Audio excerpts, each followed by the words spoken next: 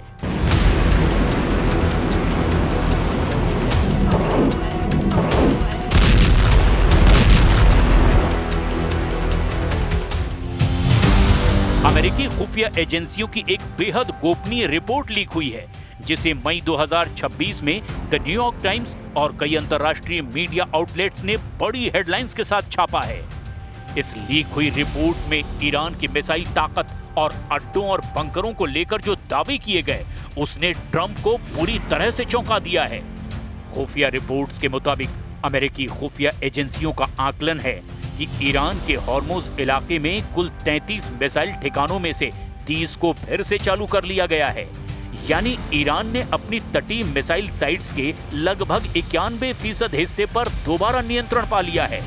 Report में कहा गया कि इन 33 में से 3 ठिकाने ऐसे हैं जो अमेरिकी इजरायली हमलों में पूरी तरह से तबाह हो चुके थे, जहां ईरान की पहुंच अभी नहीं हो पाई है। अमेरिकी अधिकारियों का मानना है कि वॉशिंगटन ने पहले ईरान को हुए नुकसान का जरूरत से ज्यादा अंदाजा लगा लिया था। ताजा आकलन के मुताबिक ईरान का 70% मिसाइल आर्सेनल यानी कि जखीरा और लगभग 70% मोबाइल लॉन्चर्स यानी गाड़ियों पर फिट लॉन्चर्स अभी भी पूरी तरह से सुरक्षित और एक्टिव है। ईरान के पहाड़ों में सैकड़ों मीटर नीचे बने अंडरग्राउंड बेस, जिन्हें ईरान मिसाइल सिटी कहता है, वहां का 90% हिस्सा अमेरिकी बंकर बस्टर बमों के हमले के बावजूद पूरी तरह से बचा हुआ है। ये ठिकाने अंडरग्राउंड रेल नेटवर्क से जुड़े हैं, जिससे ईरान अपने मिसाइलों को एक जगह से दूसरी जगह बेहद आसानी से शिफ्ट कर रहा है।